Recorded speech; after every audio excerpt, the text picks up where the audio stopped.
नमस्कार। अनंत कथा अमृत में आपका स्वागत है। श्री बसंती शाह नैनीताल, जो भक्त समाज में दादी अम्मा के नाम से जानी जाती थी, महाराज जी की आज्ञा प्राप्त कर अन्नमाइयों के साथ गंगोत्री यमुनोत्री यात्रा को गई थी। जाते वक्त महाराज जी ने सख्त हिदायत दी थी बार बार कि यमुनोत्री मंदिर में रात को ना सोना, नीचे हनुमान चट्टी में उतर आना।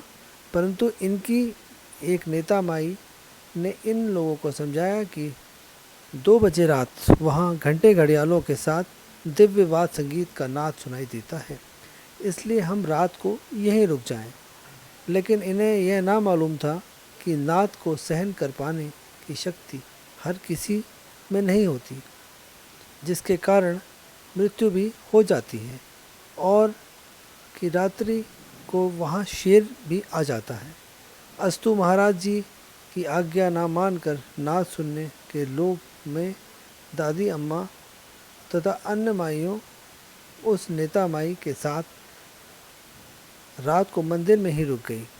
हजारों फीट की ऊंचाई की उस विकट ठंड में ये सब मोटे कंबल ओढ़कर अपने मुंह तक ढांक कर लेट गई, उस दिव्य ध्वनि को सुन पाने की आशा में।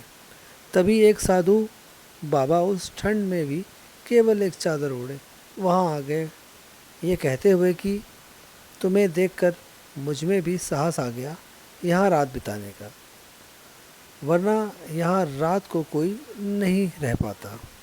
आधी रात बिताने के पर उन्हें सचमुच संगीत में गाजे बाजे भी सुनाई देने लगे और घंटे घड़ियाल भी, परंतु साथ में शेर की गुर्राहट के साथ बार बार पूंछ पटकने की आवाज़ भी।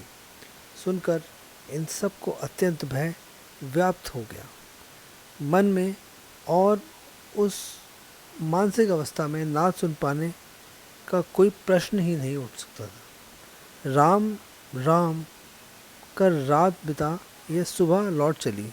साधु महाराज का कहीं पता न था और लौटते वक्त इनकी बस गैरसैंण नामक स्थान में एक खड्ड वाले मोड़ पर एक दूसरी बस से पूरी रफ्तार से ऐसी टकराई कि इनके बस की तेल टंकी फट गई, पर आग ना लगने पाई। कुछ को इस टक्कर के कारण चोटें भी आई। किसी तरह ये पुनः कैचीधाम पहुंच गए और वहां पहुंचने पर महाराज जी को प्रणाम करते ही महिला को जो आशीर्वाद मिला वह था बाबा महाराज की गालियों का अंबार। मेरी आज्ञा नहीं मानी, यमुनोत्री में ही सब मर जाते, और कि अगर मैं बस के आगे न खड़ा हो जाता उसे रोकने को तो तुम सब खड्ड में गिरकर मर जाते। दया निदान की आज्ञा का उल्लंघन का केवल इतना सा दंड, दंडोपि कोमलो यस्य। आज के अध्याय में बस इतना ही। फिर मिलेंगे अनंत कथा अमृत के एक नए अध्याय के साथ। राम राम।